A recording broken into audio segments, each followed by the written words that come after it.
शंकराचार्य पर्यंतम वंदे श्री गुरु परंपराम। विद्वानों की सभा में वे सभी मनीषियों को पहले सादर नमन करता हूँ, प्रणाम करता हूँ और एक अपना पक्ष आज प्रस्तुत करने के लिए आचार्य देवदत्त जी ने मुझे अवसर दिया। इसके लिए मैं बहुत बहुत उनको साधुवाद देना चाहता हूँ कि आयुर्वेद जैसा जिसे हम पंचम वेद कहते हैं, इस पंचम वेद के संदर्भ में आज हम कुछ चर्चाएं पहले तंत्रयुक्ति के संदर्भ में बताने के पहले कुछ बातें शेयर जरूर करना चाहेंगे, जो कि वर्तमान परिदृश्य में आप सभी अवगत हैं कि संपूर्ण भारतवर्ष की यह विधा, चाहे हम वैदिक वाग्मय कहें, आयुर्वेद कहें, वेद कहें, उपनिषद कहें, पुराण कहें, ये संपूर्ण संस्कृति आज विश्व के आकर्षण का केंद्र बनती जा रही है। मुझे प्रसन्नता होती है जब बाहर कोई यात्रा करना होता है देश से बाहर, तो गायत्री मंत्र का जाप जब अपने एयरपोर्ट पर सुनता हूं तो तबीयत प्रसन्न हो जाती है। और अमेरिका की असेंबली के शुरू होने के पहले वैदिक मंत्रों का मंत्रोच्चार होता है। तो ये हमारी संस्कृति के संदर्भ में आज संपूर्ण विश्व आकर्षित हो रहा है। उसका कारण है कि शाश्वत जो संस्कृति हमारी है, वो संस्कृति आज संपूर्ण देश में है और नहीं संपूर्ण विश्व में आज आकर्षण का केंद्र बन रही है। हम आपके सामने आज थोड़ा सा आयुर्वेद के संदर्भ में वो चर्चा करना चाहेंगे कि रिसर्च का जो आज अट्रैक्शन है, रिसर्च के लिए हम क्यों लालायित हैं, आयुर्वेद में क्या रिसर्च हो सकता है, उसके बारे में पूरी चर्चा करने के बाद हम अपने तंत्र पाएंगे। आप सभी जानते हैं कि आयुर्वेद एक संपूर्ण जीवन दर्शन है, केवल एक चिकित्सा विधान नहीं है। मात्र एलोपैथी, होम्योपैथी और अन्य विधाओं की तरह एक सामान्य रूप से चिकित्सा विधान में होकर के ये संपूर्ण जीवन दर्शन है, जीवन जीने की कला है। आज आयुर्वेदिक औषधियों के प्रति आकर्षण है विश्व में, उससे अधिक आकर्षण आज आयुर्वेद की जीवन कला के लिए है, जीवन शैली के लिए है। प्रातः काल उठना के और प्रातः काल से लेकर के रात पर्यंत जो हमारी क्रियाएं हैं, जिसे हम दिनचर्या, रात्रिचर्या, ऋतुचर्या, शतमृत, आचार रसायन, धारणी धारणी वेद, इस प्रकार का ज्ञान का जो समावेश किया गया है, वो संपूर्ण विश्व के आकर्षण का केंद्र बनना है। दूसरा, जैसा आप सभी जानते हैं कि वेद विश्व वाङ्मय के प्राचीनतम ग्रंथों के रूप में स्वीकारे हैं और अथर्ववेद का उपांग होने के नाते आयुर्वेद की प्राचीनता सर्वैव स्वीकारे है। इसके अलावा इसका जो स्वरूप है वो होलिस्टिक है। होलिस्टिक का तात्पर्य यही होता है कि हम we are not talking simply about the physical health, we are talking about the totality. शरीर इंद्रिय सत्व आत्मा संयोगो धार्य जीवितम नित्य कश्यानुबंधस्य पर्याये रायुचरे।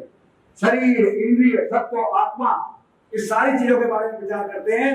इसी परिदृश्य में विश्व स्वास्थ्य संगठन ने हमारे स्वास्थ्य को परिभाषा को परिवर्तित किया। तो आज हम कंप्लीट हेल्थ के बारे में बात करते हैं। बुखार आ गया, किससे बुखार हो रहा है इससे लेना देना नहीं, हम बुखार की दवा दे देंगे। लूज मोशन हो रहा है तो लूज मोशन की दवा दे देंगे, कारण बचाने का प्रयास नहीं करते। आयुर्वेद कारण की चिकित्सा करता है, इसलिए ये चिकित्सा कैसी होती है, अपरोधक चिकित्सा। We can radically remove the disease right from very beginning.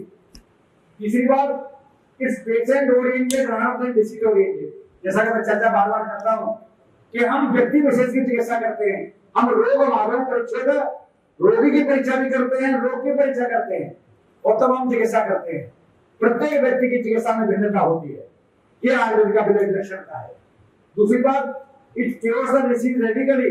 हमारे यहाँ कहा गया है दोषानाम ध्रुवाणाम मूले अनुपहते सति। दोषा कदाचित कुप्यन्ति जिता लंघन पातरै उचिता संशोधने हेतु न तेषां पुनरुद्भव। ये अपनुद्भव चिकित्सा है। हम जो है जड़ से रोगों का विनाश करते हैं। It's approach is probiotic rather than antibiotic. आज आपको जान के आश्चर्य होगा कि western system of medicine allopathy वाले लोग भी आज एंटीबायोटिक से हटते जा रहे हैं। 15-20 साल के अंदर में अभी कोई नया एंटीबायोटिक नहीं आया और आने वाले 10-15 साल के बाद में एंटीबायोटिक डबल हो जाएगा। हम प्रारंभ से ही एंटीबायोटिक की बात ही नहीं करते, हम बात करते हैं प्रीबायोटिक की, प्रोबायोटिक की। हमारा अपना मानना है कि हमारे शरीर में असंख्य जीवाणु हैं, वो जीवाणुओं में से 75% जीवाणु लाभकारक हैं। आपने देखा होगा कि कोई एंटीबायोटिक दिया डॉक्टर ने और पता लगा एंटीबायोटिक खाने के बाद आपको लूज मोशन शुरू हो गया, फिर आप डॉक्टर के पास गए तो उसने नई दवाई जोड़ दिया, कि आप इसको खाइए। क्यों कि एंटीबायोटिक जहां शरीर के हानिकारक जीवाणुओं को नष्ट करता है, वही शरीर के लाभकारक जीवाणु हैं, उनको जो है उनको भी क्षति पहुंचाता है। इसलिए हम लोग कहते हैं कि हम एंटीबायोटिक से हट करके हम प्रीबायोटिक की बात करते हैं, प्रोबायोटिक की बात करते हैं। यही हमारा कॉन्सेप्ट है राइट फ्रॉम वेरी बिगिनिंग। दूसरी बात, it has sound basis of prakriti reflecting genome theory of the modern medicine. हम प्रारंभ से कहते आए हैं कि हर व्यक्ति अपना एक अपने आप का स्वरूप है। Each person has got its individual entity. हर व्यक्ति का एक अपना अस्तित्व है और उस व्यक्ति की चिकित्सा करने के लिए हमको टोटलिटी में उस व्यक्ति को देखना पड़ता है। इसलिए चरक जैसा मनीषी कहता है तत्र प्रकृतस्य विकृतस्य सारतस्य संघनतस्य सत्वतस्य साधकस्य व्यवस्थिति। You will have to analyze the total constitution of the individual with Dasharath परीक्षाओं चरक। तो ये आयुर्वेद की विलक्षणताएं हैं जिसके आधार पर हम लोग आगे बढ़ रहे हैं। Ayurveda gives holistic approach right from very beginning। हम शुरू से ही कहते हैं कि सर्वांगीण रूप हमारा चिकित्सा का होना चाहिए। ये हमारा शुरू से ही प्रारंभिक वो है। विश्व स्वास्थ्य संगठन के 4 उद्देश्य हैं: प्रिवेंटिव, प्रमोशन, क्योर और रिहैबिलिटेशन। जब हम प्रिवेंशन की बात करते हैं, प्रिवेंशन माने रोगों से कैसे बचा जाए, तो आपको मैंने अभी बताया कि हमारे यहाँ दिनचर्या, रात्रिचर्या, ऋतुचर्या, सदवृत्त, आचार रसायन, धारणीय घाटी, इन सारी चीजों का वर्णन किया गया है। इसीलिए जीवेम सर्वदा शतम, केवल जीवेम सर्वदा शतम नहीं है, वर्षेम सर्वदा शतम, 100 वर्ष तक जीवित रहना है, सारी इंद्रियां आपकी प्रशस्त रहें, ये हमारी अवधारणा है। इसलिए जो है हमारे यहाँ चीजों का जो वर्णन किया गया है अपने आप में विलक्षण है। तो अभी आपको जो मैं बताना चाहूंगा कि ये जो आपने बताया कि 3 उपसर्ग बता गए आगे, आहार, निद्रा और ब्रह्मचर्य। आहार के संबंध में हम विचार करते हैं तो हमारे यहाँ कहा गया है अकाले जात मात्रम जो है यही असाध्य यज्ञ भोजनम मिथ्याहारम इत्युक्ते सदा तक परिवर्णे। अकाल भोजन समय क्या हो रहा है, महिलाएं हमारे पास दिखाने आती हैं, अक्सर महिलाएं जो हमारे भारतीय संस्कृति और धर्म की उपासक हैं, उनको जब मैं पूछता हूँ क्या परेशानी है, जैसा गैस बहुत बनती है, पेट में जलन होती है, क्यों होती है? आप नाश्ता कब करते हैं? नाश्ता का शाम पूरे घर वालों को खाना खिला के पूजा करके तब हम पूजा करके आने के बाद में 12 बजे 1 बजे नाश्ता करते हैं। ये काल भोजन है। शरीर मार्ग खल धर्म साधनम, शरीर ही धर्म का साधन है। इसके लिए भगवान ने कहीं नहीं कहा हुआ है कि आप उसके साथ अनाचार करें। समय से काल भोजन करें। अकाले जाति मात्रम से अतिमात्रा में भोजन, अतिमात्रा में कर्म में चर्चा आपने किया था। एक सज्जन हमारे सहयोगी, हमारे बड़े मित्र थे, वो व्याकरण शास्त्र के बड़े विद्वान, मेरे बड़े अच्छे मित्र हैं। वो हमारे साथ किसी पार्टी में गए भोजन करने, किसी विद्यार्थी की शादी थी, भोजन करने गए तो उन्होंने सारे स्टॉल पर कोई चीज छोड़ी नहीं, सब खाया। और सब खाने के बाद जब वो गाड़ी में बैठने लगे तो किसी विद्यार्थी ने कहा कि गुरु जी आपने एक चीज छोड़ दिया। क्या हुआ कि बाटी चोखा बहुत अच्छा आया था। बाप रे बाप, आया था कि बाद में आया था। तो गुरु जी से मैंने कहा अभी क्या हो गया, अभी गाड़ी में बैठी तो रहे है, तो घर पास नहीं। उतर गए गुरु जी, और उतरने के बाद गए और 4 बाटी और चोखा भी खाया। तो प्रश्न ये है कि शरीर तो हमारा है ना, अन्य दूसरे का हो सकता है, तो इसलिए हमको अपने हिताहित का विचार करके भोजन का सेवन करना है। इसलिए आचार्यों ने हमारे कहा दो भागौ पूरे लग्नम सोए एकम प्रपूरे और वायु संचार अर्थाय चतुर्थम अवशेषे। इसलिए हमारे यहाँ मात्रा का निर्धारण किया गया। अकाले जाति मात्रम से चाहे असात्विक भोजन, असात्विक भोजन। सात्विक का मतलब होता है सुटेबल टू द बॉडी, असात्विक मतलब अनसुटेबल, तो शरीर को स्वास्थ्य नहीं करता, किसी को दही साथ नहीं होता, किसी को दूध के साथ नहीं होता। जो भोजन साथ में होता है उसी का सेवन करें। अकाले जाति मात्रम से चाहे असात्विक भोजनम मिथ्याहार मिथ्याहार कहलाता है। दूसरी बात ऋतु भोजन क्या है? काल भोजन के साथ साथ में आपका ऋतु के अनुकूल भोजन। अमेरिका में गया नवंबर के महीने में, हमको तरबूज का रस दिया गया, तरबूज खाने को दिया गया। यह काल भोजन है, यह आपका काल ऋतु में पड़ रहे हैं, ऋतु के अनुकूल नहीं है। तो हमको ऋतु में, इसलिए भगवान को जब पूजा करते हैं हम लोग तो क्या कहते हैं पंडित जी, ऋतु फल चढ़ाइए। ऋतु फल का तात्पर्य है कि कोई ने सोने में रखा हुआ सेब मत लाइए, उस समय अमरूद मिल रहा है, केला मिल रहा है, फल मिल रहा है उसका, भगवान को भोग कराए। दूसरा, देश काल के अनुसार भोजन। यदि आप नॉर्थ इंडिया में रह रहे हैं, यहाँ जो भोजन आपको सूट करेगा वो साउथ इंडिया में सूट नहीं करेगा। साउथ इंडिया का भोजन नॉर्थ इंडियन भोजन साउथ इंडिया में सूट नहीं करेगा। कभी टेस्ट बदलने के लिए छोला भटूरा, ये आपका जो डोसा, उपमा, ये सारी चीजें आप कभी टेस्ट बदलने के लिए खा सकते हैं, ऐसे रूटीन नहीं। चाइनीज भोजन हमारे बच्चे आजकल पिज़्ज़ा, नूडल्स, बर्गर की संस्कृति आ गई है, तो इन सब से आपको बचना चाहिए। तो ये 100 किलोमीटर की परिधि में उत्पन्न होने वाले आहार विहार का सेवन ही हमारे शरीर के लिए लाभकारी होता है। तो ये आहार के संदर्भ में कहा गया है। आचार्यों का कहना है, चरक मानते हैं, आहार संभवम वस्तु आहार संभव, कि शरीर जो है निर्माण होता है आहार से, और रोग भी आहार से उत्पन्न होते हैं। इसलिए हमको हिता है किसी शास्त्र हित और अहित का विचार करके भोजन का सेवन करना चाहिए। आचार्य नरेंद्र ने तो यहाँ पर कह दिया कि पथ्य असतगदार्थस्य किमौषधं सेवने, और पथ्य असतगदार्थस्य किमौषधं सेवने। जो पथ्य का सेवन करता है उसे औषधि सेवन की क्या जरूरत है? जो पथ्य का सेवन नहीं करता उसे औषधि सेवन से कोई लाभ नहीं। तो इसलिए हमें पथ्य का विशेष रूप से ध्यान देना चाहिए, ये आयुर्वेद का मानना है।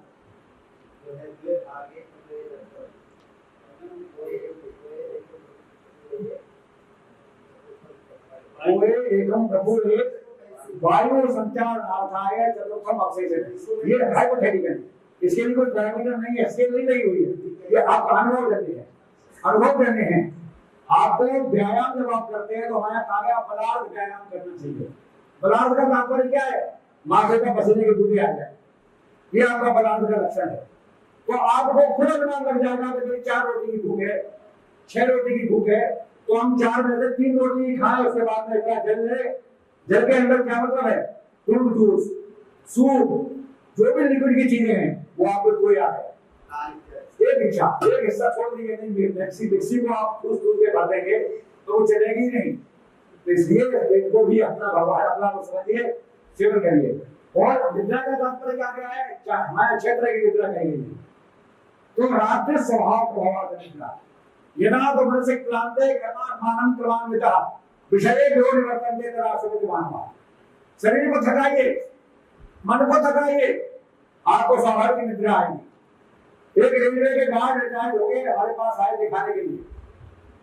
उनके पुत्र ने कहा कि ये 3 महीने से सोए नहीं है। हमने कहा इनको क्या परेशानी भाई? ये परेशानी ये कि 3 महीने पहले रिटायर हुए हैं, तो रिटायर कोई बीमारी तो है नहीं। ये क्या काम करते थे? इसका मालगाड़ी में गार्ड थे, तो हमने को झूला डाल दीजिए, 3 घंटे झुलाइए। और जिस दिन झूला डाला गया 3 घंटे झुलाया गया, रात को नींद आएगी। इस आदमी की जिंदगी भर झक झक झक झक झक झक झक चला हो तो वो आदमी नींद कैसे आएगी? तो आपको व्यक्ति की चिकित्सा करने के पहले उसको सुनना चाहिए, उसकी समस्या का समाधान उसके प्रश्न में ही रखा हुआ है। यही गद्ययुक्ति है। गद्ययुक्ति का तात्पर्य ये नहीं है अप्रत्यक्ष रूप से जो चीज सामने नहीं है उस चीज का अनुमान लगा करके आपको उसके आधार पर आप प्रयोग करें। और ब्रह्मचर्य का तात्पर्य होता है, ब्रह्मचर्य का तात्पर्य केवल सेलिब्रेशन से नहीं है, नैतिक परिवर्तन से नहीं है। ब्रह्मपद आचरण करिए तो आपकी जीवन शैली है, प्रातः काल से लेकर अनुसरण करिए, उसको हम ब्रह्मचर्य के रूप में विद्यार्थियों को बताते हैं। तो ये आपका आयुर्वेद के संदर्भ में चर्चा हमने किया। प्रमोशन ऑफ हेल्थ आयुर्वेद एक ऐसी विधा है जिसमें स्वस्थ से ओजस कर्म यत्तु यद्दर्शक रसायन। अष्टांग आयुर्वेद के 2 स्वतंत्र अंग काय बाल ग्रह बांगा शरीर दृष्टा जरा प्रसाद। जरा मीन्स रसायन, प्रसाद मीन्स बाजीकरण। रसायन और बाजीकरण 2 स्वतंत्र अंग अष्टांग आयुर्वेद के इसी के लिए है। स्वस्थ से ओजस कर्म, ये जब व्याख्यान कोरोना कालखंड में हो रहे थे तो अमेरिका और यूके से कॉमन क्वेश्चन आता था कि sir I am healthy, I am not having any problem, is there any need to take any medicine? तो मेरा जवाब था ये, in western medicine you need not to take any medicine, but in Ayurveda if you want to promote your health more and more you can take these drugs. They are rasayan and bhajikan, we have got thousands of rasayan bhajikan drugs over there. केवल चमनप्राश नहीं, हजारों औषधियां हमारे यहाँ हैं जिनको वे रसायन और बहादुरी के रूप में प्रयोग करते हैं। तो ये प्रमोशन के लिए हमारा सामान्य रूप से मनुष्यों के लिए, पुरुषों के लिए अश्वगंधा, स्त्रियों के लिए सतावर और सेक्सुअल हेल्थ के लिए अकंतरा और बेवाज, ये दो दवाएं बहुत ही महत्वपूर्ण है, इनका हम प्रयोग कर सकते हैं। यस, क्वेश्चन जो भी करना हो आप लोग कर लीजिए, आप बताएं जो भी लेक्चर। ओके, हाँ। Then we come to the cure. जब हम क्योर की बात करते हैं तो हमारे में जो कहा गया है, इतना बड़ा विज्ञान, नानावशति भूतम जगत किंचित, संपूर्ण विश्व में ऐसा कोई द्रव्य नहीं है जैसे औषधि भूत ना हो, औषधि गुण ना हो। और जनक जैसा मनीषी कहता है, यदि हाथी कदम रखता, यदि हाथी मृत कुचित, तो यहाँ है वो कहीं अन्य मिल सकता है, लेकिन यहाँ नहीं है वो किसी जगह नहीं मिल सकता। Complete in all aspects. तो हम देखते हैं लिवर डिसीज की जब हम बात करते हैं, जॉइंटिस हो जाता है, सिरोसिस हो जाता है, और डायरेक्टली फॉर्म और मेडिकल ट्रीटमेंट जब आप डॉक्टर ने देते हैं रिवर्स करना है, उस कंडीशन में डिपार्टमेंट काम करता है। मैंने बहुत काम किया है, मैंने पीएचडी किया है तमाम ऐसे लिवर के रोगियों में जो hepatitis B, hepatitis C, cirrhosis से पीड़ित हैं, उन लोगों को आगे औषधियों से हम चिकित्सा कर सकते हैं। दूसरी बात, डायबिटीज, डायबिटीज के लिए कहा गया है कि डायबिटीज एक बार हो गई तो जिंदगी भर रहना है, बिल्कुल सही है। मधुमेह हमारी घातक प्रमेय है, ये असाध्य होती है, इसको हम याद मानते हैं। या बात बेहान प्रपूर मुक्ता बाकोल वरानाम बेटा किया सा बातें सुने ये सब का सिताराम को फिर असाध्या प्रतिनाश सिद्धा। It is incurable, can be controlled with your diet and needs. आपको परहेज करना है और औषधि जो बताई गई उसका सेवन करना है, लाइफ लॉन्ग, लंबे समय तक आप पी सकते हैं। तो ये आयुर्वेद के संबंध में चर्चा की गई है। तो डायबिटीज के बारे में केवल शुगर का कंट्रोल करना ही डायबिटीज का ट्रीटमेंट नहीं है। डायबिटीज के उपद्रवों से शरीर के महत्वपूर्ण अंगों की रक्षा करना मुख्य उद्देश्य है। There is not a single part of the body right from brain to kidney which is not affected with the greater complications of diabetes. एक भी ऐसा महत्वपूर्ण अंग नहीं है जो कि डायबिटीज के उपद्रवों से कभी न कभी जीवन में प्रभावित होता हो। आंखों का चश्मा का नंबर बढ़ता जाएगा, किडनी खराब हो जाएगी, नतीजा क्रिएटिनिन बढ़ेगा, डायलिसिस की नौबत आ जाएगी, और साथ साथ में आपका नसों में हाथ पैरों में जलन हो रही है, पैरालिसिस हो रही है, हार्ट में अटैक पड़ जाता है, तमाम प्रकार के उपद्रव आपके शरीर में हो सकते हैं डायबिटीज की वजह से। इसलिए आयुर्वेद औषधियां न केवल शुगर का नियंत्रण करती हैं अपितु हमारे महत्वपूर्ण अंगों की रक्षा भी करती हैं। जैसे आपका अस्थमा के रोगियों के लिए, हाइपरटेंशन के रोगियों के लिए, सभी रोगों के लिए चिकित्सा के संबंध में बहुत चर्चा की गई। अब हम बात करते हैं कि इसका कॉन्सेप्ट क्या है। Concept of man cum environment, हमारा कॉन्सेप्ट है यावंतो पोषण तावंतो लोको, ये पिंडे ब्रह्मांडे, human body is the symbolic representation of the whole universe. संपूर्ण ब्रह्मांड का प्रतिनिधि स्वरूप हमारा ये शरीर है, जो कि three cosmic powers governs total constitution क्या होती है, सूर्य, चंद्र और वायु। और in human body we have got representative of the three powers in the form of the particle. विसर्गा दान विच्छे कोई सोम सूर्य आदि सदा धारयन्ते जगत देहम कंपिता करे सदा। ये महाभूत कब तीन होते हैं, तीन महाशक्तियों के प्रतिनिधि स्वरूप हमारे शरीर में है, और यही शरीर में विभिन्न प्रकार के रोगों को उत्पन्न करते हैं। इसलिए हमारे लिए क्या तेरे भय अहोरात्र भुक्ता नाम अंत मध्यादि का क्या डायरेक्ट वेरिएशन शरीर में परिवर्तन होते हैं, इसी के चलते ये हमारे शास्त्रीय विवेचन का है। दूसरी बात, मैं बार बार कहता रहा कोरोना कालखंड में कि किसी वैक्सीन का किस किसका बनाओगे, नए नए तमाम रोग आए हैं। 18वीं सदी से लेकर अभी तक अरबों लोग कालमोलित हो गए। किसकी वैक्सीन बनाओगे? एंटीबायोटिक की जरूरत नहीं है, वैक्सीन की जरूरत नहीं है, जरूरत किसकी है? हमारा सिद्धांत है कि द्रुत कोरोना सारे त्याग के उपचार के पूर्व का ऋतु क्षेत्रांग बीजा नाम सामग्री जंतु था। किसी बीज को अगर स्टाइल्स के ऊपर डाल देंगे तो अमृत नहीं होगा। 3-4 चीजें चाहिए, ritu the season must be proper, kshetra the field must be properly prepared, there must be proper water supply and beej the seed must be of good quality. जब तक ये चारों चीजें प्रशस्त नहीं होंगी बीज अंकुरित नहीं होगा। उसी प्रकार से चाहे कोविड-19 हो, चाहे कोई भी बैक्टीरिया वायरस हो, शरीर में प्रवेश करने के बाद तब तक रोग उत्पन्न नहीं कर सकता जब तक कि आपके शरीर की रोग प्रतिरोधक क्षमता खत्म न हो जाए या कम न हो जाए। इसीलिए हमारा अप्रोच क्या था, इम्यूनोमोडुलेटर। हमने गिलोय दिया, तुलसी दिया, अश्वगंधा दिया, पला दिया, दालचीनी दिया। क्यों दिया? हमारे शरीर की रोग प्रतिरोधक क्षमता बढ़ाने के लिए। यही हमारा सिद्धांत है इसलिए हम एंटीबायोटिक की बात नहीं करते, हम बात करते हैं व्याधि क्षमत्व की। जैसे शरीर में शरीर व्याधि छोटे और हर व्यक्ति का दांत बहुत भिन्न होता है। एक ही परिवार में दो लोगों के साथ एक को हो जाता है, किसी दूसरे को नहीं होती। व्याधि क्षमत्व की भिन्नता है, तो ये हमको जानना चाहिए। ये लोग साइकोसोमेटिक की बात करते हैं कि हर लोग में मानसिक दृष्टि प्रभावित होते आगे निजम विकारम निजम प्रकारम निजम धारणा द्वारा प्रवर्ता निज से आगंतुक रोग आगंतुक से निज रोग और शरीर से मानस और मानस से अनेक रोग। तो ये हम प्रारंभ से ही जानते हैं। साइकोसोमेटिक की बात तो आज शुरू किए। इनका मानना था किसी जब पैदा होती है तो क्या मानते थे ये लोग कि शरीर में कुछ ह्यूमर्स होते हैं, वो कम और ज्यादा हो जाते हैं, जिससे रोग पैदा होता है। शास्त्र पहले से कहता है विकारो दोष में संयम दोष सामने मरोगता विकारो धातु में संयम सामने प्रकृति उच्चते सुख संगत आरोग्यम विकारो तो हमें बचे नाश रोगा बिना दोषै अस्मात् दर्शने अनंत मत दोषाणाम लिंगे ज्ञान उपासने।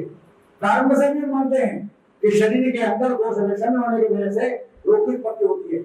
यही कारण है कि आर्यन का प्रयोजन क्या था, कलम प्रयोजन मतलब की बात कर रहे थे, क्या है धातु साम्य क्रिया शोक्ता तंत्रस्य प्रयोजन चतुर्णाम विषगादीनाम सस्तानाम धातुवे कृते प्रवर्तन धातु साम्यार्थ चिकित्सा के लिए धातु साम्यार्थ धातु साम्य हमारे चिकित्सा का प्रयोजन है। तो ये हम कार्य करते हैं। ये आयुर्वेद का सिद्धांत प्रारंभ से ही है। जब उनको तनाव हुआ उन्होंने कहा अरे सब लोग पढ़े लिखे हुए हैं, तो उन्होंने नई थ्योरी दे दिया फ्री रेडिकल से डिसीज होती है। आयुर्वेद में प्रारंभ से ही फ्री रेडिकल के बारे में चर्चा कहा गया है। ऊष्मणो हर वक्रत्वेन धातु माध्यम अपाचकम उष्णमाम आशयकतम रसमामम प्रचचते यथानाम गोबलनाथ अवतरस्तु योगसा समाम संगतो दे सर्व दोष भगवान। आम की उत्पत्ति होती है। आप भी जठराग्नि के बंध के होने के कारण शरीर का पाचन सही नहीं होता और आम विष की उत्पत्ति होती है। यही आम विभिन्न प्रकार के रोगों को उत्पन्न करता है, जिसको आज के लोग फ्री रेडिकल्स कहते हैं।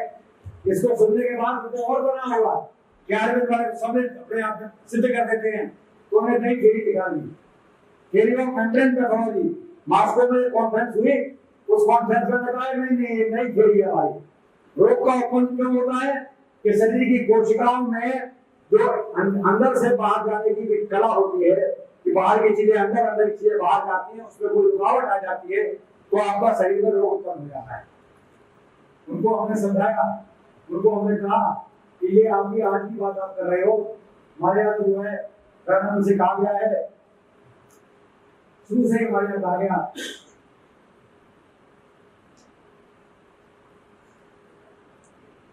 हमारे यहाँ शुरू से कहा गया कि क्यों होता है रोग कैसे उत्पन्न हो रहा है।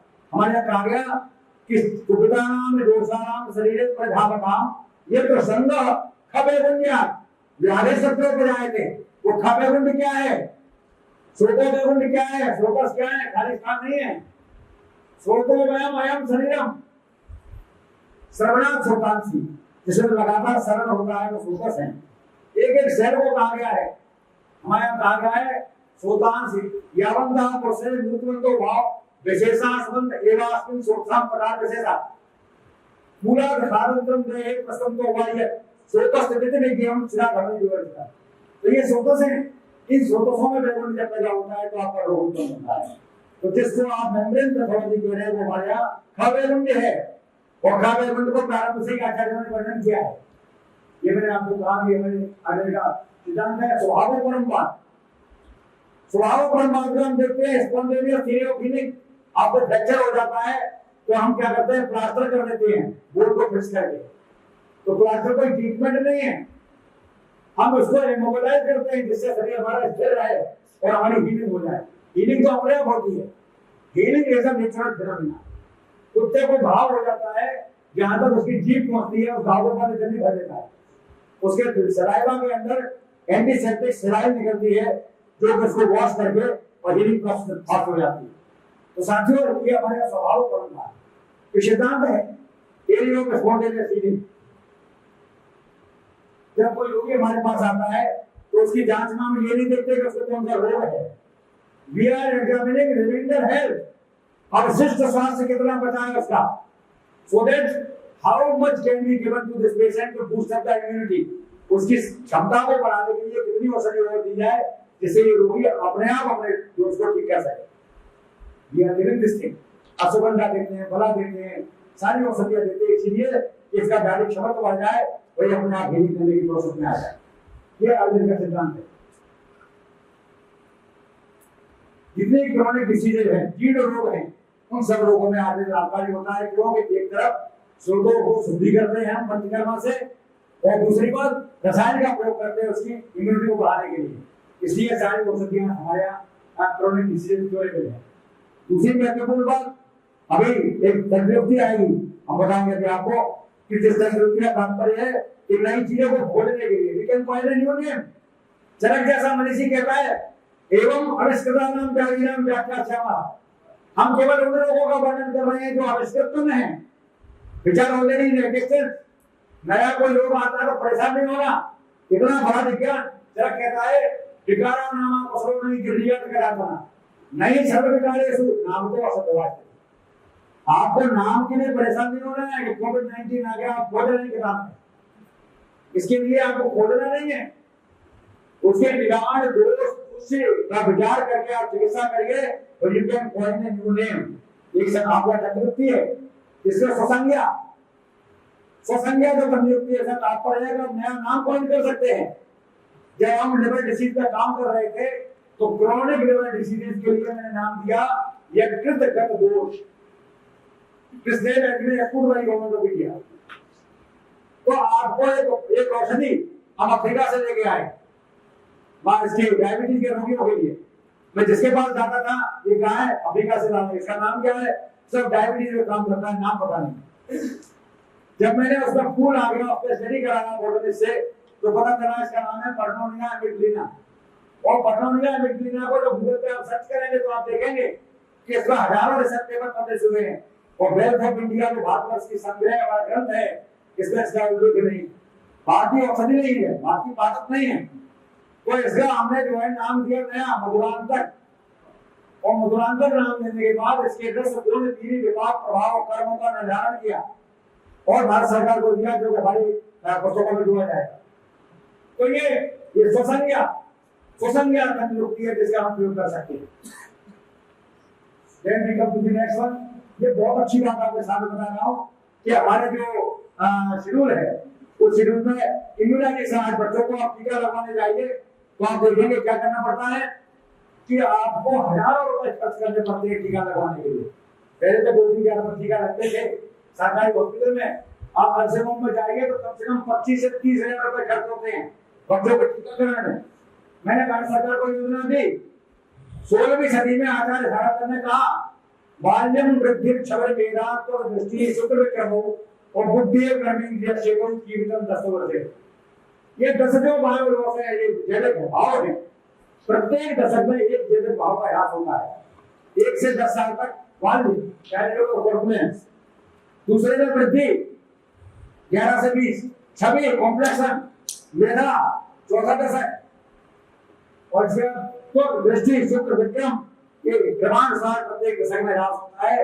इन भाव ह्रासक होने वाले भावों को यदि हम औषधि के रूप में उस दशक में प्रयोग करें तो उस दशक में होने वाले रोगों से शरीर की रक्षा कर सकते हैं। आप सभी जानते हैं कि हमारे राजा महाराजा लोग बच्चे के पैदा होते ही स्वर्ण बाबू चलाते थे, आपको याद होगा यह बच्चा।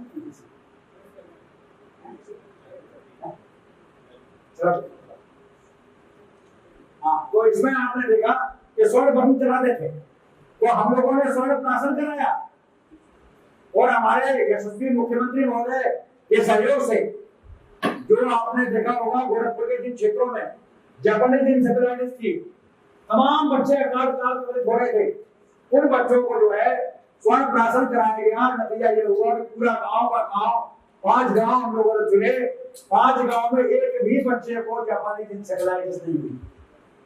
ये आयुर्वेद की प्रतिभा है। और जो बच्चे स्वर्ण प्राशन नहीं कर सकते हो उनको कास्परी बचा इनका हम प्रयोग कर सकते हैं।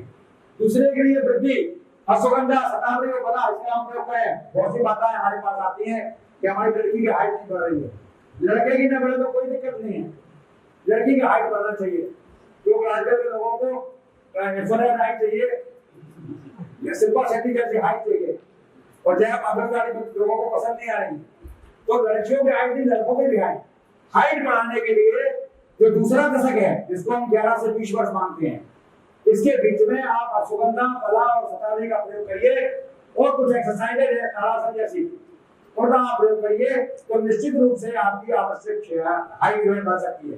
ये वृद्धि छवि कॉम्प्लेक्शन में जो औषधियां हमने बताई है इनका प्रयोग करिए तो 70 से 80 साल 90 साल की अवस्था में भी आपको कोई हल्दी और चंदन के गुण समाहित जैसी चीजों का प्रयोग नहीं करना पड़ेगा।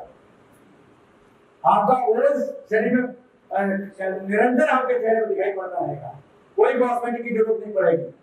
सबसे महत्वपूर्ण चीज है ओज मेधा के लिए मैं जरूर बताना चाहूंगा सब विद्यार्थी और अध्यापक है। आपने अक्सर देखा हो महिलाओं को कि बाटो खोल दिया, खोल के खड़ी हुई, क्यों खोला था पता नहीं क्या निकाल लिया है, भूल गए। फिर खोल के खड़ी हुई है, क्यों खोला था पता नहीं क्यों निकाल लिया है, भूल गए।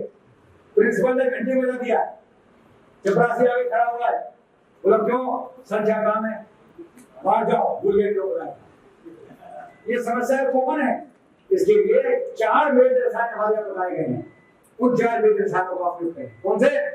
मंडूक पर्णी सरसत प्रयोज्या क्षीरेण यष्टि मधुकस्य चूर्णम रसे गुंचा समूह पुष्पा तर्कम प्रयोज्या रसंगति वेद्यानि चक्रानि रसायनानि वेद्य विशेषेण संपत्ति। ये 4 औषधियां हैं जिनका आप प्रयोग कर सकते हैं। ये 4 औषधियां में से 2 भी आप प्रयोग करते हैं, आप एक बात हो जाएंगे। मैं विज्ञान का स्नातक था, मैंने साइंस पढ़ी आयुर्वेद कॉलेज में आने के पहले, और जब मैं आया तो हमको संस्कृत दिया गया, मैंने सामान संस्कृत से हेट करते हैं, आप कभी आयुर्वेद अच्छे चिकित्सक नहीं बन सकते। मैंने प्रतिज्ञा की और मैंने अपने ग्रंथ में 5000 श्लोक याद करके को सुना दिया। जहां से आपको पूछना है पूछिए, मैं अक्षर से बता दूंगा, क्योंकि हो सकती है बोलने में, रेफरेंस बता दूंगा, लाइन नंबर बता दूंगा, पेज नंबर बता दूंगा। ये सारी चीजें किसके नंबर बताया है? ये 4 वेद साथ मैंने बताया, आज भी मैं सेवन करता हूँ, इसलिए हमारी पत्नी बहुत परेशान रहती है, ये आप तो कुछ चीज भूलती नहीं है। तो ये सारी चीजें आप करिए और ज्यादा नहीं रहना चाहिए, कम सेवन करिए, कुछ भूलना नहीं चाहिए।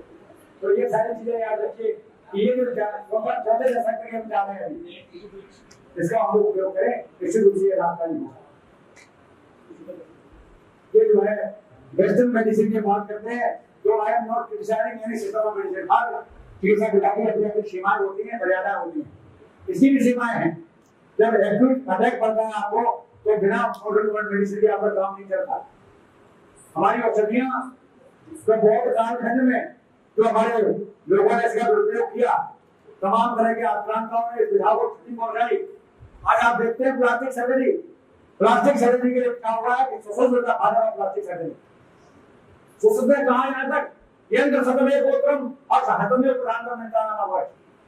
तब चतुर्विंशति स्वास्थ्य केंद्र ने कोई संगठन से विधि काटिया अष्टाविंशति श्लाघा पंचविंशति केंद्र की कोई नया यंत्र भारतीय चिकित्सा विज्ञान के अलावा कोई विश्व की चिकित्सा विज्ञान के नया यंत्र जोड़ नहीं पाया, कोई नया शस्त्र नहीं जोड़ पाई।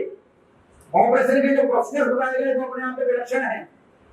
तो हमारा कहना यह है कि उसकी आक्रांताओं की वजह से हमारी संस्थाओं का प्रॉपर तरीके से प्रसार नहीं हुआ, इसलिए आज मजबूर होकर के हमको पेन किलर्स, एंटीबायोटिक्स, इनका इमरजेंसी को प्रयोग करना पड़ रहा है। वो बिल्कुल नहीं, इन सब चीजों से ऑक्टर होकर के मेरे विधा अपने आप में संपूर्ण विधा के रूप में विश्व के सामने आज पुनः आई। तो ये सारी चीजें हैं, इनमें हम लोग जरूरत पड़ती है तो इमरजेंसी उपयोग जरूर करते हैं। ऑस्ट्रेलिया के स्कूल ऑफ सर्जरी के गेट पर महर्षि सुश्रुत की चित्र बना हुआ है, बहुत बड़ी प्रतिमा बनी हुई है, उसके नीचे लिखा हुआ है फादर ऑफ सर्जरी सुश्रुत के लिए।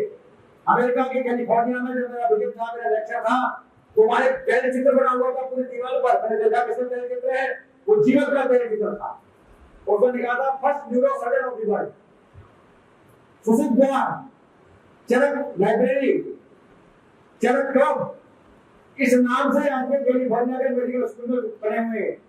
और आज हम लोगों को प्रयोग होता है अपने वर्षों के नाम से, हम उनकी बात करते हैं, गैलीलियो, चेंगमिंग, जब उल्टे सीधे नामों के लेकर हम लोग आगे बढ़ते हैं। हमको अपनी संस्कृति में गर्व होना चाहिए और हमारी संस्कृति को प्रारंभिक एजुकेशन में जब तक हम इंप्रूव नहीं करेंगे तो बच्चों को इसका भान नहीं होगा, ज्ञान नहीं होगा। ये मैंने आपको बताया, बस केवल 2-3 बीमारियों के बारे में बताऊंगा। कैंसर के बारे में कि कैंसर का रोगी जब आपके पास आता है तो उसको ये कह दिया जाता है कि it is the terminal stage, और कैंसर हॉस्पिटल में कह दिया जाता है कि नहीं आपको 2 महीने 3 महीने जाना है, जो खाना है खाइए, जो करना है करिए, किसी वैद्य को दिखा के आप ऊपर चले जाइए, अभ्यास देते हुए वैद्य को जाइए। ये मैंने अपने कानों से रिकॉर्ड करके सुना है। उन रोगियों को मेरे पास जब आते हैं पहला प्रश्न करते हैं कि साहब मैं आपके ठीक तो हो जाऊंगा। आप सोचिए, वो रोगी जिसको कह दिया गया है कि तुम 2 महीने से 3 महीने ज्यादा नहीं करोगे, वो पहला आकांक्षा करता है कि आपके हम ठीक तो हो जाएंगे। तो मैं कहता हूँ बिल्कुल नहीं, हम 3 चीजें कर सकते हैं। हम आपके जीवन काल में ईश्वर कृपा से जो प्रदत्त है आपको हम नहीं दे रहे हैं, क्योंकि न जन्म को कशिला वगैरह प्रतिभा दे जाएगी, अब और मृत्यु वाले साथ के रोगों ले वाले यावत कम घटा प्राणा तावत कार्य की सदा। हम कुछ दिन जोड़ सकते हैं, महीने जोड़ सकते हैं, वर्ष जोड़ सकते हैं, जो आपके लिए बचे। नंबर 2, आपकी जीवन शैली बदल देगी। आप माँ बाप के ऊपर निर्भर हैं अपने काम करने के लिए, शौक के लिए भी घर वाले आपको कराते हैं, तो ये सब चीजें आप अपने आप करेंगे। तीसरी बात, आपके कीमोथेरेपी और रेडिएशन थेरेपी जो साइड इफेक्ट हो रहे हैं उनको हम रिवाइव कर देंगे। ये आयुर्वेदिक विलक्षणता हम कर सकते हैं, वो हम कर रहे हैं। ऐसे रोगियों को जिनको कह दिया गया कि आप जीवन काल 2 महीने से ज्यादा नहीं है, 3 महीने से ज्यादा नहीं है, 8 साल से आयुर्वेदिक चिकित्सा में खुद गाड़ी ड्राइव करके आते हैं, दिखा के जाते हैं। ये आयुर्वेदिक विलक्षणता है। पड़ेगा 90 साल के लोग, 80 से 90 साल के लोग बैडमिंटन इकट्ठे खेल रहे हैं आयुर्वेद औषधियों के चमत्कार से। और उस बात से एक एनर्जी की बात और करके मैं आगे खत्म कर रहा हूँ। एलर्जी के लिए आप समझिए, डॉक्टर के पास जाएंगे तो पहले आपसे किसान आपको एलर्जी है, किससे एलर्जी है जांच कराइए। आप जांच कराने गए, पता लगा 25 किलो का नाम आ गया, आलू का छिलका, प्याज, तो पता लगा आलू 25 किलो का एलर्जी है आलू से, तो पते जो आलू लेके छील रहे हैं बात मतलब आपने क्या होगा, हमारी वाइफ को आलू से एलर्जी है। ये नहीं कहते कि नहीं करना चाहिए, करना चाहिए, सहयोग करना चाहिए, लेकिन ऐसा नहीं कि जो डॉक्टर ने जरा के कर दिया है। आलू, प्याज, सरसों का तेल आपने 10 चीजों से जांच के बाद हाइपोसेंसिटाइज गिरा दिया, नीचे से लगवा ली, 3 महीने के बाद आप फिर गए, पता लगा नहीं तो नया एलर्जेंस आ गए। तो this is not the treatment. हमने एक विद्यार्थी को शोध कराया, वो शोध का दिशा कहां से मिली, अभी बात हो रही थी, ये भी हमारी तंदुरुस्ती है। शोध का विषय निर्धारण करने की जिज्ञासा उत्पन्न होना, कैसे आपने विषय चुना, उस विषय को चुनने के लिए क्या जिज्ञासा हुई, जिज्ञासा ये हुई कि मैंने देखा कि एलर्जी के रोगियों के लिए आयुर्वेद में क्या है, तो मैंने देखा कि विषकन्या के बारे में क्वेश्चन पढ़ा कि प्रारंभ काल से जन्म के बाद ही बच्चों को थोड़ी थोड़ी विष की मात्रा दी जाती है, और युवावस्था तक आते आते वो इतनी विषाक्त हो जाती है कि सीधे सर्प से कटाया जाता है, वृश्चिक से कटाया जाता है, तब भी उनको विष का असर नहीं होता, और वो इतनी विषाक्त हो जाती है कि एक राजा दूसरे राजे पर विजय प्राप्त करने के लिए, उनको परास्त करने के लिए, उनको दंड देने के लिए उन विषकन्या को प्रयोग करते थे। वो विषकन्या का किस कर लेती थी तो सहजावा से ही उस राजा की डेथ हो जाती थी। तो मैंने कहा इसका तो चिकित्सा में प्रयोग करना चाहिए। अब देखिए ये तंदुरुस्ती है। हमने क्या किया, जब विष जैसी चीज को हम साथ में बना सकते हैं, जब विष जैसी चीज को हम साथ में बना सकते हैं, तो जो हमारी चीजें शरीर में आजाद में है उनको हम साथ में नहीं बना सकते। अक्सर महिलाएं आती थी कि हमारे बच्चे को दूध से एलर्जी है, दूध पीता है पेट में दर्द शुरू हो जाता है, रोटी खाता है गेहूं की तो पेट में दर्द शुरू हो जाता है। मैंने उन महिलाओं से कहा कि आप आयुर्वेद का सिद्धांत है हमारे यहाँ, इसे कहते हैं पादांशिक क्रम, असाध्य सात्मीकरण, असाध्य चीजों को कैसे साथ बनाया जाए, इसके लिए प्रयोग किया। और मैंने 5 बूंद दूध जो है औषधि के तौर पर देना शुरू किया।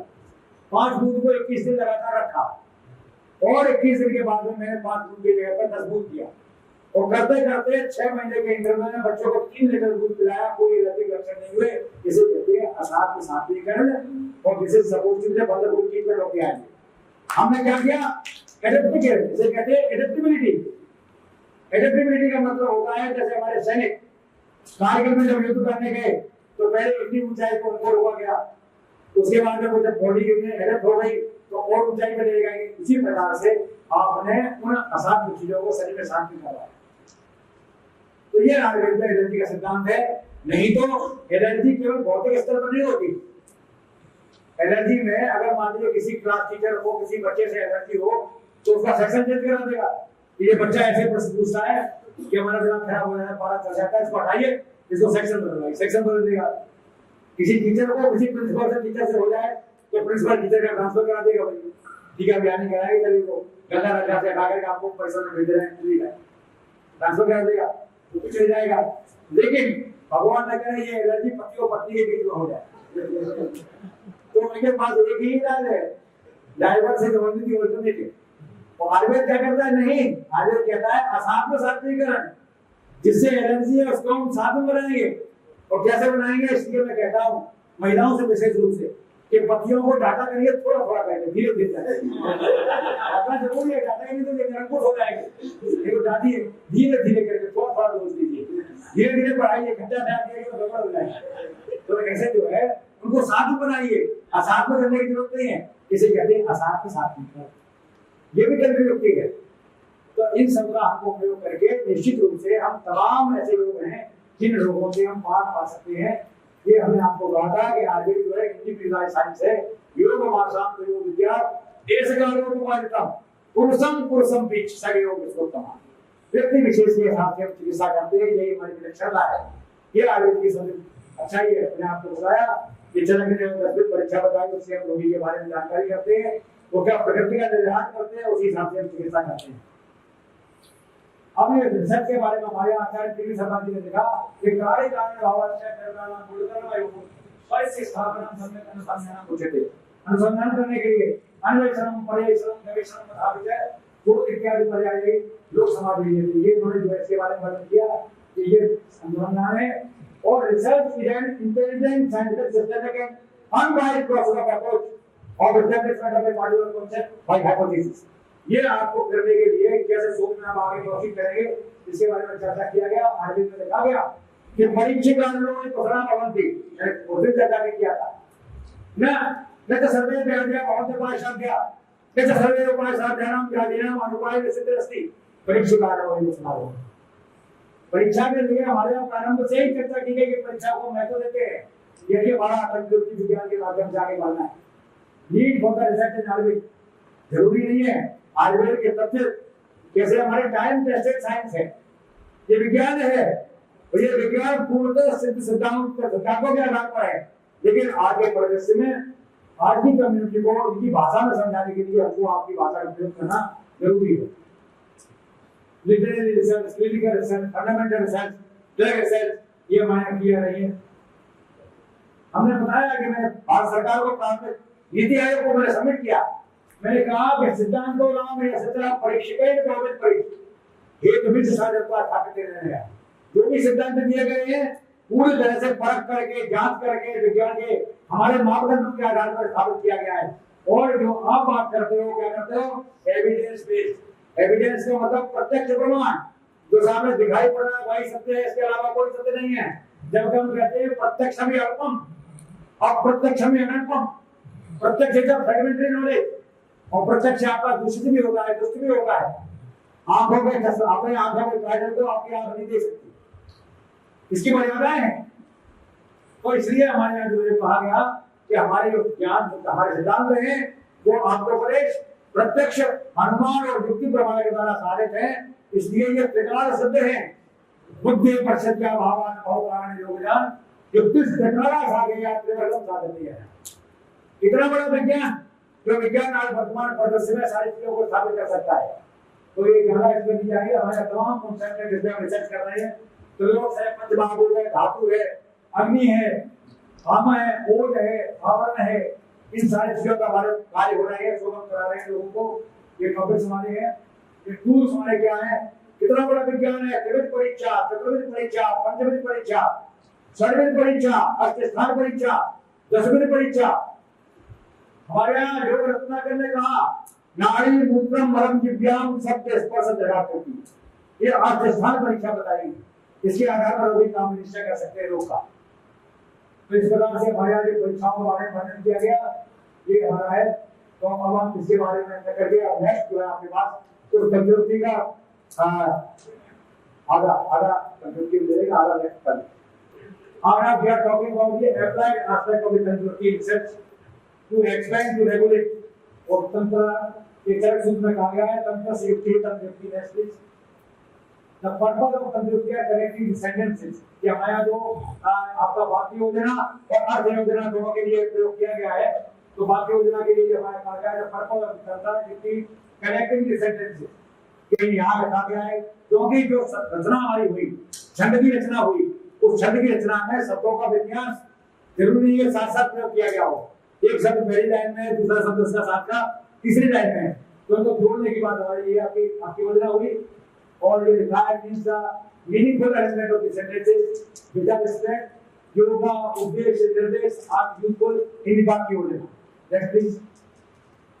अर्थ योजना में एप्लीकेशन है कि appropriation of hidden and apparently inappropriate meanings is अर्थ योजना।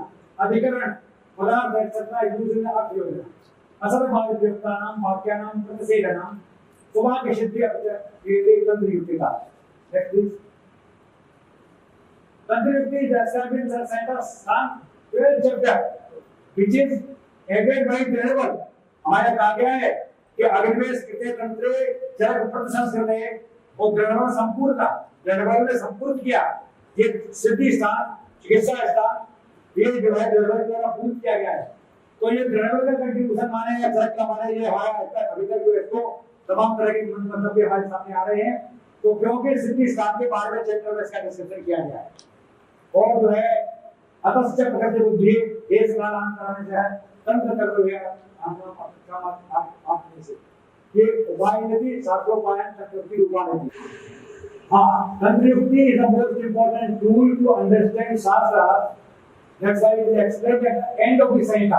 अब बात आती है कि इसमें तो तर्क दिए जाते हैं कि तंत्र युक्ति में इतना महत्वपूर्ण था तो चरक संहिता के सिद्ध स्थान के अंत में इसका डिस्कशन क्यों किया गया।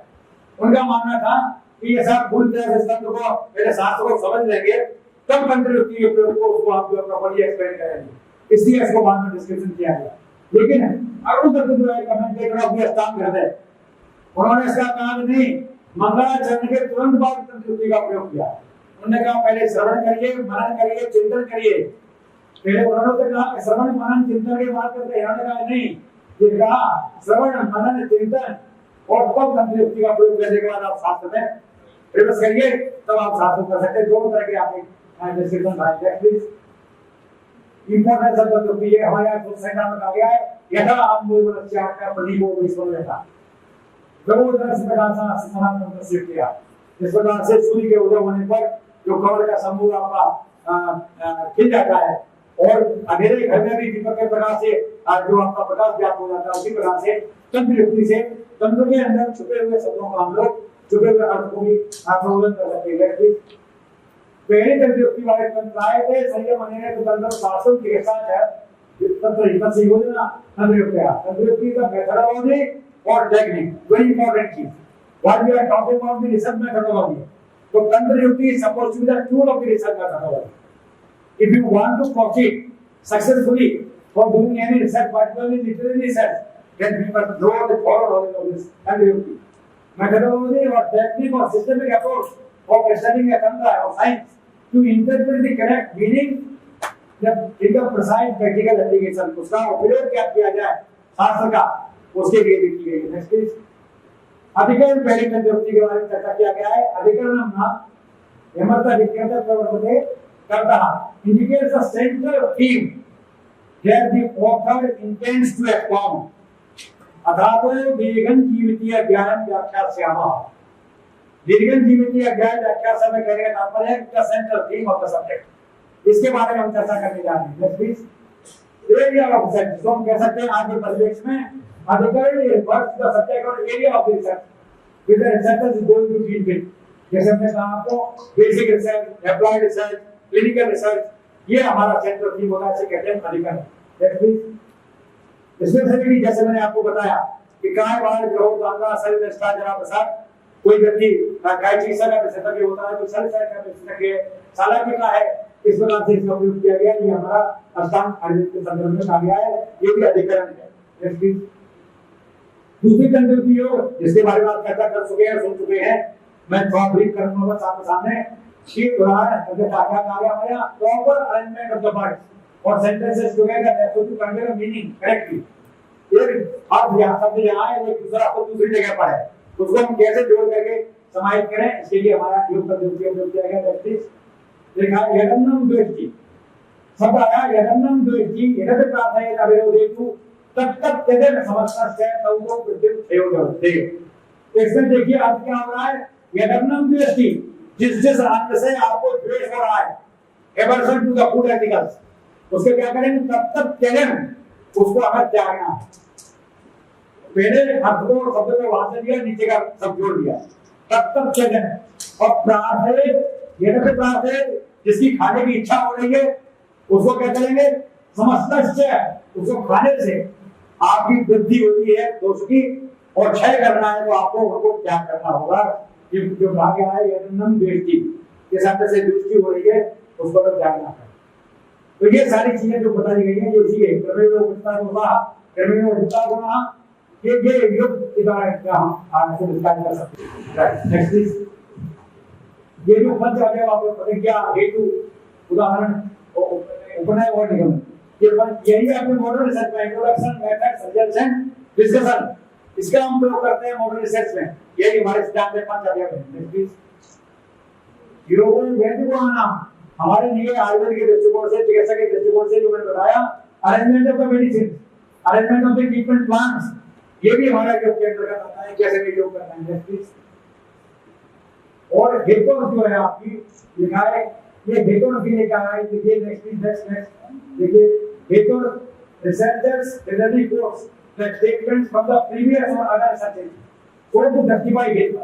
जैसे आप रेफरेंसिंग करते हैं, साइट करते हैं कि फला जगह इसका डिस्कशन किया गया, उन्होंने देखा while we are reviewing the literature, या हम जो रिव्यू ऑफ लिटरेचर लिखते हैं तो उस समय आप रिव्यू करते हैं कि उन्होंने देखा है different type of statements are coming from different sources. ये हमारा जो होता है प्रैक्टिस हेतु in practice principles of the keeping of market टेक्नॉ गुरु शील बधु स्थित मधु स्थित पिछड़ा श्रेष्ठमणम असमम यान्ति विपरीतैल गुणा। उसी प्रकार से लघु उच्छ्वासम विवाह सुतम सुतम है उष्णम अंडरग्रेड से रसम तस्वम प्रसव तक गई है। ये सारी चीजें जो बताई गई हैं principle of the treatment of धातु, एक जगह जो डिस्कशन इसका किया गया उसके आधार पर हम सर्वदा सर्वभावानाम सामान्यम प्रतिकरणम और ह्रास हेतु विशेषस्य, ये सबके लिए है, दोष के लिए भी है, धातु के लिए भी है, मन के लिए भी है। तो हम एक कोर्स में प्रयोग कर सकते हैं, ऐसे कहते हैं हेतु ऑफ प्लीज पदा पदार्थो नाम पदस्य पदयो पदानाम वहां नाम पदार्थ यो अर्थों भेदे दूसरे परिभाषा पदार्थ वन टू और मेनी वर्ड्स इंडिविजुअली और jointly they carry specific technical meaning. इनको जोड़ करके एक शब्द को, दो को, तीन को, जो जिसका टेक्निकल मीनिंग निकलती है वो आपका पदार्थ है। नेक्स्ट अविशक्ति अवपीडनस्य है, अनुलोमन संसन भेदन रेचन, ये शब्द हमारे हुए हैं। व्यवाही विकासी, ये शब्द अपने आप में स्पेसिफिक मीनिंग लेते हैं, तो इसको हम ये मान सकते हैं। Next please. Pradesh when there are many objectives of topic and these cannot be explained in the one place. Yes, situation का partial statement is made from of a sample में जो है प्रदेश माने specific part partial statement, एक बहुत बड़ा group है, उसको ना लेकर के हमने छोटा सा ग्रुप लिया, उसको हम कहते हैं प्रदेश। Next please. ये सैंपलिंग, इतने बड़े ग्रुप में से हमने 50 पेशेंट को ट्राई किया और 50 पेशेंट को हमने लिया, इसको हम कहते हैं सैंपलिंग या प्रदेश की तकलीफ का प्रयोग हुआ। Next please. नेक्स्ट प्रदेश, ये आप हमको दे दो।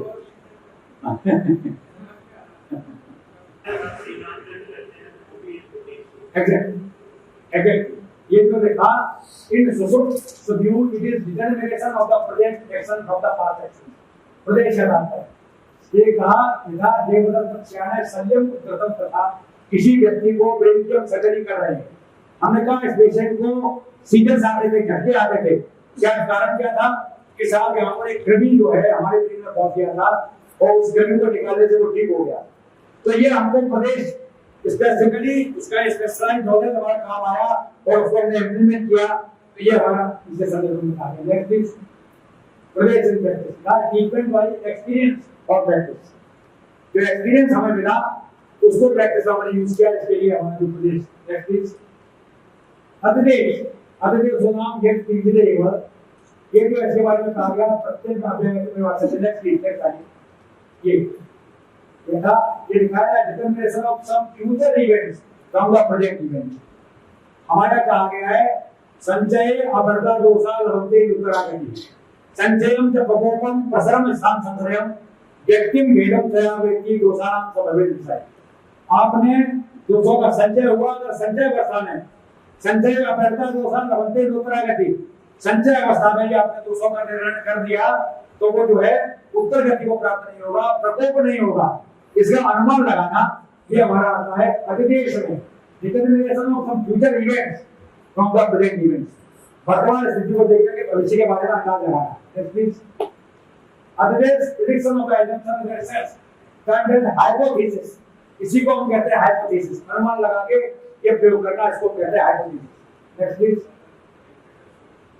डायग्नोसिस इन पूर्व रूप हमारा कहा गया है प्रूफ क्या होते हैं स्थान संसरण है तो भावी व्याधि पर वो बताओ दोषा कोमन दिगलिंगम पूर्व रूपम तदुच्यते। यदि किसी रोग को क्या होता है स्तब्ध पूर्णता स्तब्ध कोष पूर्णता रोगी खाना खाने वाले कहता है पेट फूल रहा है पीटा में फंसता आंखों में पीलापन दिखाई पड़ रहा है तो आप समझिए कि पित्त रोग होने वाला है, पित्त ज्वर होने वाला है। आपको धूप में बैठने की इच्छा हो रही है और आपको निश्चित रूप से ज्वर आने वाला है। तो ये पूर्व रूप जो होते हैं प्रारूप प्रतारूपम पूर्व रूप ये पूर्व रूप आपको बताता है अधिदेश। अधिदेश संस्कृति आपको पूर्व रूप का बताता है। प्लीज अब दूसरा था उद्देश्य। इसमें यथा लिंगो हेतु लिंगो सदा ज्ञानम स्वस्थान और प्राणायाम ये हेतु लिंगो और औषधि के बारे में जो वर्णन किया गया the concise statement having wide application. सूत्र रूप में कोई चीज आपके सामने रखी गई नाम मात्र में केवल नामोल्लेख कर दिया और उसके बारे में हेतु भी जब हम बात करेंगे तो सन्निग्रस्त हेतु, वित्तग्रस्त हेतु, प्राणानिक हेतु, व्यभिचारी हेतु, इसी प्रकार से लिंग की बात करेंगे तो तमाम प्रकार के लिंग के भेद वाले बताए गए हैं और हेतु लिंग औषधि की बात करेंगे तो औषध तमाम प्रकार की वर्णन की गई है। तो ये केवल सूत्र रूप में सिंगल वर्ड में बताना है। इसको कहते हैं प्लीज से कह सकते हैं abstract. Why we are compiling research और publishing a paper so we are going through the abstract। abstract में क्या लिखते हैं when, what, how and why। ये चीजें हम प्रयोग करते हैं। एब्स्ट्रैक्ट में कंसाइज रूप में हम सारी चीज बता देते हैं। उसमें रिव्यू भी आ जाता है, उसमें डिस्कशन भी आ जाता है, आपका हाइपोथेसिस आती है क्या आप काम करेंगे। Everything is comes under the heading of the abstract. से समरी कह सकते हैं, संक्षेप कह सकते हैं, संक्षेप। Next please. निर्देश। निर्देश होना संक्षेप विवरणम विस्तार वचन निर्देश है। ये आपको जो डिटेल डिस्कशन जो आप करना शुरू करेंगे इसे कहेंगे कंसाइज स्टेटमेंट ऑफ स्टेटमेंट उद्देश्य is amplified later which is do other निर्देशन। नेक्स्ट इज जो रिव्यू ऑफ द लिटरेचर करते हैं दैट द उद्देश्य है फॉर ये amplified later which is do other निर्देश whenever mentioned the abstract is elaborated in the article and gives the detailed information about the research work। Complete जो detail कर देते हैं आप उसको हम निर्देश कहते हैं। प्लीज लिटरेचर प्रैक्टिस ये taking the history of the recording patient की कंप्लीट हिस्ट्री हम लेते हैं उससे पूछेंगे प्रश्न परीक्षा करेंगे उसको present history past history family history सारी चीजों को जो डिस्कशन हम करते हैं उसमें हम नेम एज डायरेक्शंस क्या चीज खाते हैं क्या खाने की आदत है ये सारी चीजें सेक्स है और आपका एजुकेशन है ऑक्यूपेशन है बहुत सी चीजें होती है जो ऑक्यूपेशन से रिलेटेड है। सिलिकोसिस सिलिकॉन मिल में जो काम करने वाले सिलिकोसिस हो जाती है, जो कॉटन मिल में काम करने वाले लेबर्स हैं उनको अक्सर ट्यूबरकुलोसिस हो जाती है। तो हमको उसके बारे में सब जानकारी लेने के लिए we are collecting the data there is suppose to the total detail study of a particular organ. Please then प्रयोजन का चर्चा मैंने आपसे किया था कि प्रयोजन हम से स्वस्थ से स्वास्थ्य रक्षण आदर से विकार प्रशमन है। आदर का प्रयोजन जो भी है स्वस्थ से स्वास्थ्य रक्षण वो आदर से विकार प्रशमन है। धातु साम क्रिया श्लोका तंत्रस्याच प्रयोजनम चतुर्णाम विषगादीनाम सप्तनाम धातु एकते प्रयोजन धातु साम्यार्था चिकित्सा के लिए ये हमारा प्रयोजन है। तो प्रयोजन का मतलब होता है logically what you want to do, आपका उद्देश्य क्या है, क्या करना चाहते हैं आप, ये हमारा प्रयोजन है। Then we can say the aims and objective. In modern terminology, if you want to correlate this प्रयोजन with the modern term that is the aims and objective of the research. Smart, specific होना चाहिए ऐसा नहीं कि आपने break आप देवदत्त जी के सामने, सौम्य जी के सामने कोई जिसका प्रोजेक्ट लेके आए सबने बना के, तो it should be pin point, आपकी कॉन्सेप्ट आपका क्लियर होना चाहिए, क्या करना चाहते हैं स्पेसिफिक, इट इज मेजरेबल, हमें कोई पैरामीटर्स हो जिसके आधार पर उसको मेजर कर सकते हो। दूसरा अचीवेबल, ऐसा भी नहीं कि गंगा के किनारे जाकर के हम डंडा से आप सवेरे से लेकर शाम तक पीटते रहिए। मेरा प्रश्न आएगा तो पीटने से हमें कोई लाभ है क्या? हम उसे कर सकते हैं कि नहीं कर सकते हैं, हम तक पीटते रहेंगे लेकिन उससे कोई लाभ नहीं है, इसलिए उसमें प्रवृत्ति नहीं होती। तो हमारा कहने का तात्पर्य है कि कोई अचीवेबल भी होना चाहिए कि हम जो काम कर रहे हैं within 3 years of stipulated time of the research, would it be possible to complete this project or not? That's very important. When we come to the relevant, ये relevant भी होना चाहिए, प्रासंगिक भी होना चाहिए, विश्वसनीय होना चाहिए, ऐसा है कि इसको हम कर सकते हैं, ऐसी जरूरत है, ये आवश्यक भी है। उसके अलावा टाइम बाउंड होना चाहिए, जैसे मैंने आपसे कहा कितने समय में इसको पूरा करेंगे। Next please. चिकित्सा का प्रयोजन में बताया कि जो रोगी हमारे पास आता है तो हम देखते हैं कि अगर सामान्य दोष प्रकटित हुआ है तो हम कहते हैं कि वो जीवन पाचन औषधियां देती है, क्यों होता है रोगी के दोनों में दर्द हो रहा है और उसको हल्का दर्द है तो मैं केवल जीवन पाचन औषधियां दूंगा, उससे आपका पाचन हो जाएगा। बहुत अधिक अगर है फैलिक हो रही है, बहुत दर्द हो रहा है तो जीवन पाचन के बाद अनुलोमन शमन और शोधन की चिकित्सा करेंगे। तो शोधन शमन कराते हैं according to the severity of the disease. तो ये आपको प्रोजेक्ट को बनाने के पहले चिकित्सा का प्रयोजन होता है according to the patient concern after examining the patient himself. Then भी उपदेश हो नाम आपका नाम अनुशासनम यथा स्नेह मध्य प्रवृत्ति तो सेवन करा। ये उपदेश है, स्वेदन करने के पहले लोगों को करते हैं स्टेन और स्वेदन कराते हैं।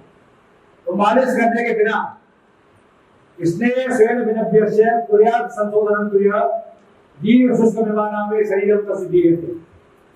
अगर आपने बिना स्टेन और स्वेदन कराए हुए शरीर का शोधन करा दिया, गाढ़ शुष्क निर्माण में सूखी लकड़ी को बिना लकड़ी को भी जब हमको मोड़ना होगा तो क्या करते हैं, उसको तेल लगाते हैं और गर्म करते हैं, इसके आधार से मोड़ जाती है।